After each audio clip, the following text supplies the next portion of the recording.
scriptures, 12 different abundance. Praise God. We think about abundant life, but there's 11 more abundance that we need to tap into. I think we fall short of that. Sure. But this verse here, we have to understand this first, and it's the only thing I want to talk about tonight, is if you don't have a problem, you'll never know God can solve it.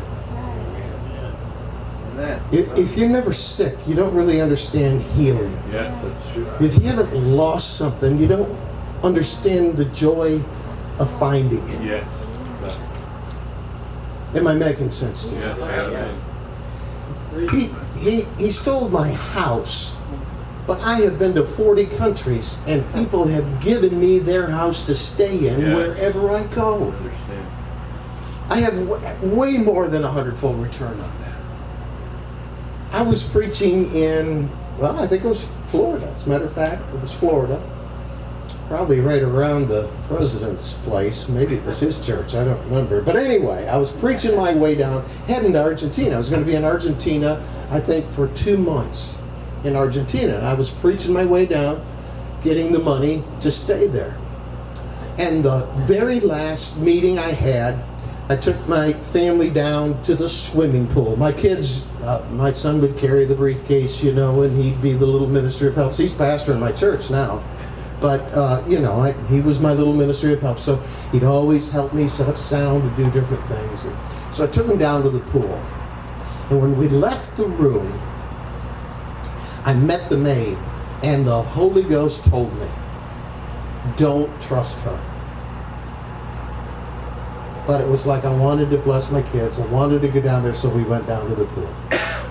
We get back to the room, we pack up, and then we head and we're ready to leave. So the kids are a little hungry, so we stop at McDonald's or Burger King or something. I don't know. We're going to go through the drive-through, and I tell my wife, I said, just take some money out of the envelope there from that last offering and pay for it. She reaches in and she says, there's nothing in here. I says, excuse me? And I mean, immediately I knew the maid took that money. Let me see, what's my verse? My brethren, count it all joy when the maid takes your money. See, I didn't understand this verse as well as I do today. I mean, I was about ready to kill the maid. I was going to call the hotel. I was going to, you know, I was doing a lot of things. And then the Lord just ruins all of my great ideas. And he says to me, I want you to sow it into her life. I said, excuse me? She's a thief. He says, no, she needed it. But I want you to sow it so you get a blessing. So, with as much faith as I could muster up, I began to pray with compassion of sowing that money into that that wonderful person's life. I get to Argentina, and I just talked with Brother Bardet about this. The man from Argentina was at our ministry. We did a couple TV spots. I was just telling him the story about it from my end of it. But he had this widow come to him and said, I want to give my spare room and my car, a Peugeot, to Pastor Bill when he comes. And so I stayed for 2 months in a widow's house and drove a car. Didn't have to spend a dime. Now what if I had not have counted it all joy and sowed that? Yeah. What kind of a harvest would I have had? I would have just lost it completely. Am I making any sense to you? Yeah. So let's dig this verse apart a little bit. First of all, it says count. That means consider or command, official authority, or lead, or deem, or think, or acknowledge. So when I fall into a different temptation or a test or a trial, then I have to just give it the authority that this is going to do something in my life. I give it the authority to bring joy to me. I advise this situation to bring joy into my life. I'm going to consider it. Count it joy. Everybody say joy. Joy. And you know the joy of the Lord is what? Strength. Strength. So if a temptation comes, it's also going to come with strength. Yes, sir. That's it. You're never going to fall into anything that God is not going to give you the strength to get out of. He's not going to put anything more on you than you can handle. Yes. He knows exactly what you can handle, so He designs the test based on that. Are you okay? Yes, okay. All right. Count it all joy when. It does not say if. That's Underline when. When. It's just a matter of when it's going to happen, but the when will happen. And I've had several wins. Yes, sir. Count it all joy when you what? Fall. Okay, I'm a gospel preacher, right? You're not looking at me like this is anything. Victory! It is. You can't have a victory unless you have a battle. That's it, sir. Yes, sir. Do you understand that? We want to go from victory to victory. We want to skip the battles in between, but it doesn't work that way. Count it all joy when you fall. Everybody say fall. Fall. Into different temptations. Temptations is basically just an experience. Life is what you experience when you have other plans. Yeah. I mean, he's had some experiences. Oh, yeah. But every one of those experiences, you found something about God that you didn't know before. That's right. Count it all joy when you fall in these experiences, because, well, here's the next part of the verse. Knowing this. See, if we quote, count it all joy when you fall into different temptations, and don't get to verse 3, we're going to miss this. We're not going to memorize this as our favorite verse. See, we have to know this. Know what? Know this, that the trying of your faith works patience. Yes. Your faith has to be tried. Your faith has to be tested.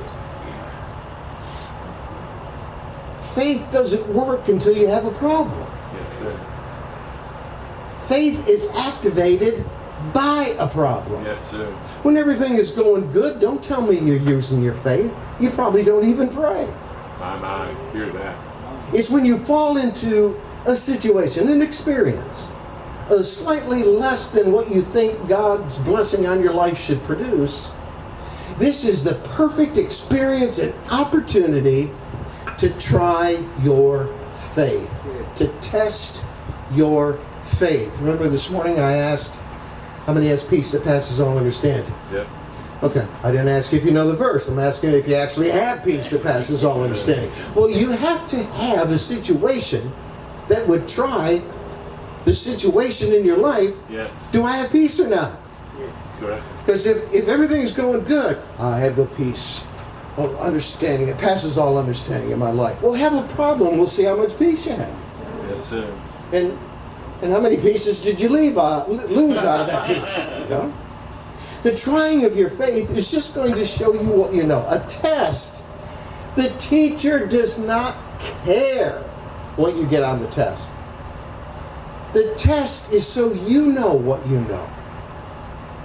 The test is only so you find out what you don't know. God is not putting us through tests to beat us up and that. He's just slipping in a little pop quiz once in a while. And do you really believe what you think you believe? There you go. Do you really know what you think you know?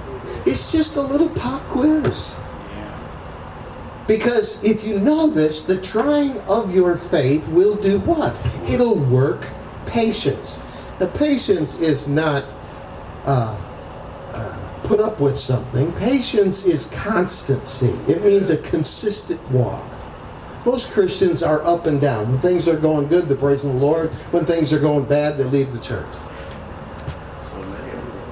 But real Christians are praising the Lord when things are going bad. Yes, sir. And they leave the church when things are going good because they're out evangelizing. The trying of your faith is going to work patience. And then it says, let patience have her perfect work. In other words, this consistency thing is going to work something in your life. It's round that wheel. Man, I love that song you guys sing. The potter knows the clay. One more round around the wheel, you know. How many has made quite a few circles around that wheel so far, you know? But every trying of your faith is forming us into being like Christ? Are you ready to die on a cross? Are you ready to lay your life down? Probably not until you're ready to lay your golf clubs down or lay your fancy habit down or whatever. We have to, God doesn't throw the whole exam on us. He just throws a little quiz at everyone. Am I making sense to you? Yeah, come on. Well, if I know God is doing something in me, well, I'll count it all joy that He's doing something in me. Yeah. Amen. I'm not just trying to get out of this thing anymore. My prayers are not, oh God, make the world go away and get it off my shoulders. That was an old famous song I sung years ago. I'm not trying to change this. Once I understood this verse, I wasn't trying to get God to change the temptation or the trial. I was asking God what He was doing in me in this situation. What do you want to do in me now that I have your attention, now that He has my attention? Am I making sense to you? Yes, sir. Count it all joy when you fall into different temptations, knowing this, that the trying of your faith works patience, and let patience have her perfect work, that you may, look at this, perfect and entire, wanting nothing. How many still want something? Amen. I mean, really. What's our prayer life like? God, I want this. God, I want this. God, I want you to do this. God, please do this. I want this. I want that.